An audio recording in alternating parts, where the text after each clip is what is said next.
Alas kasi,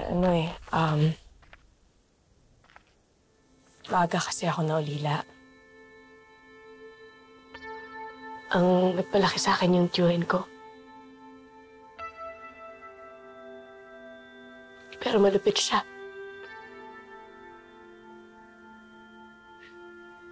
Kaya palaging puro lata yung katawan ko. Simula nung bata pa lang ako. Kasi parating yung sinisisi sa akin yung pagkamatay ng nanay ko.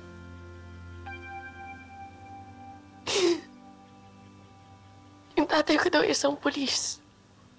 Tapos ako yung dahilan ng pagkamatay ng nanay ko.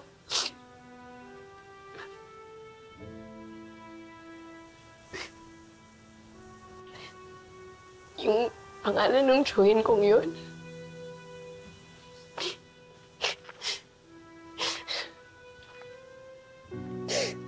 Si Mario. Napakalapit niya. Wala ka talaga kwenta, Vanessa, ha? Wala kang kwenta. Di ba sinabi ko sa'yo, painumin mo yung mga manok kong panabong. Ano ginawa mo? Natulog ka dito? Natulog ka dito! Wala kang talagang silbi, ha? Ano? Sorry po. Napagod po kasi ako, kaya po ako nakatulog eh. Ano? Napagod, ha? Napagod? Pasensya. Yun na lang, ha? Wala ka talaga silbi. Wala kang kwenta. Alam mo, dapat ikaw yung namatay. Ikaw yung namatay, hindi yung kapatid ko! Ha? Silbi? Bata ka? Umayos ka, ha? Umayos ka!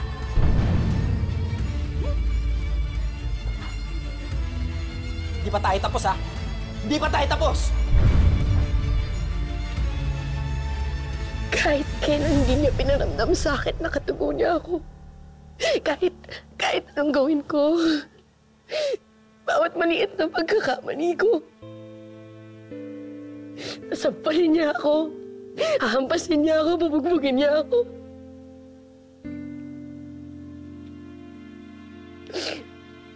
Kaya itong peklat sa likod ko.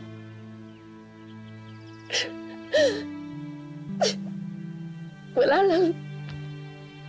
Isang gabi lang pag-uwi niya, nalasing na lasing.